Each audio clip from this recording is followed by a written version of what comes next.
um outro exemplo que eu gosto de dar quando eu estou dando aula. A questão da imposição das mãos. Né? No Antigo Testamento, quando a pessoa se reconhecia pecadora, o que ela tinha que fazer? Havia um catálogo, o livro de Levítico é um catálogo, ali para apresentar, você cometeu esse pecado, a oferta para reparação é o animal tal, a figura tal. Então a pessoa se apresentava ao sacerdote e impunha as mãos sobre o animal, confessava o seu pecado com as mãos impostas sobre o animal. Isso é um ritual chamado semichá. Então, se entendia que a alma pecadora era transferida para a alma do animal. E o pecador que confessou o seu pecado ficava livre desse pecado, dessa transgressão. O animal, então, era entregue para ser imolado, para ser sacrificado pelo sacerdote. Então, a imposição das mãos fazia transferir o pecado para o animal. E o animal morria no seu lugar. Quando a gente chega no Novo Testamento, essa tipologia está expressa no julgamento de Jesus. Né?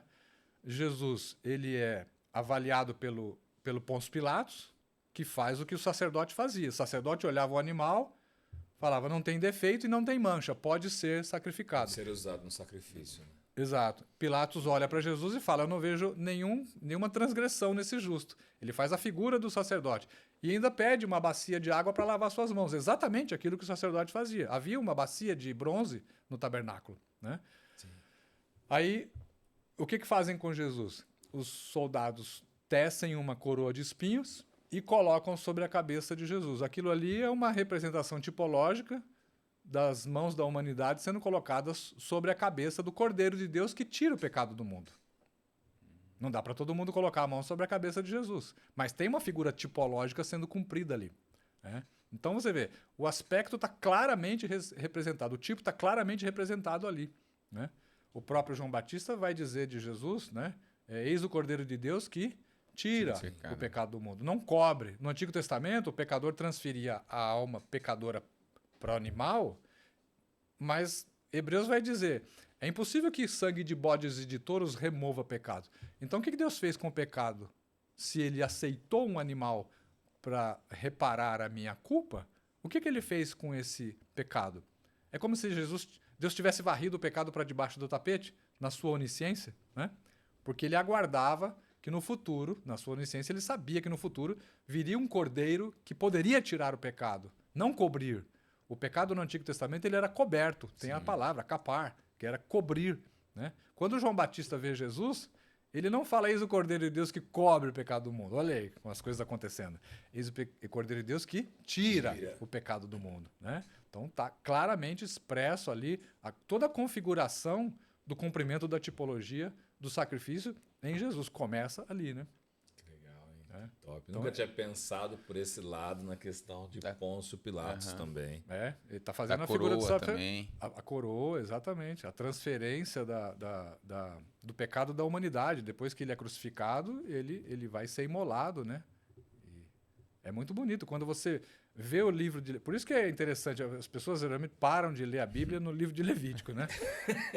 Porque quem gosta, lê... né? Você fala isso em um dos livros aqui, eu acho, na introdução, alguma coisa assim. Sim. Acho que é no Tipologia que você fala sobre isso. Gênesis é legal, Êxodo é história. Quando você chega no Levítico... Porque quem lê lei? Acho que nem advogado lê livro de lei. E Levítico é livro de lei. Né? Então a pessoa vai e para. Mas quando ela começa a entender essas nuances que tem no livro de Levítico, porque ali está traçado todo o plano da salvação. Né? A partir dali, que vai se configurar o cumprimento nos evangelhos, a gente vai ver a tipologia nas cartas de Pedro, vai ver a tipologia lá no livro do Apocalipse. Então ali está montado esse cenário que depois vai ser desenvolvido. Né? Por isso que eu sempre lanço um desafio para as pessoas lerem a Bíblia. Mas começa em Mateus e vai até o Apocalipse. Sim. Depois volta, lê Gênesis. Né? O pessoal fica com medo de ler Apocalipse. Eu vou ler Apocalipse e vai acontecer alguma coisa comigo. Medo, né? E aí quando ela chega em Levítico, ela fala, vou parar. Não, mas eu já li o Novo Testamento todo, né? Então, mas aí com esse entendimento de que ali é o processo legal, né? É a legislação, você acaba entendendo que tem algo a mais e o plano da salvação acaba sendo visto por uma outra perspectiva.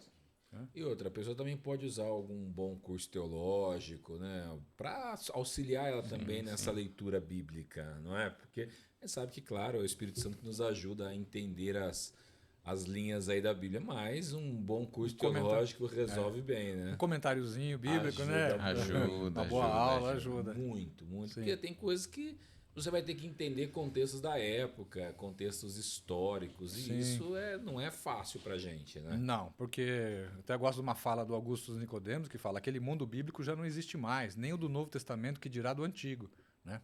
Que é bem longínquo. Né? Eu tenho no canal do YouTube várias aulas sobre o Novo Testamento e em breve eu vou disponibilizar uma sobre o Pentateuco. Legal. E aí vai ter uma aula só sobre Levítico e vai dar algumas dicas para a pessoa entender e até se encantar com esse estudo, né? Que é fundamental. Se você não entende o plano da salvação a partir do Antigo Testamento, você perde muito detalhe rico do Novo, como esse caso de João Batista, o caso do julgamento de Pilatos, né? Onde é que está isso? Tá anunciado no Antigo Testamento.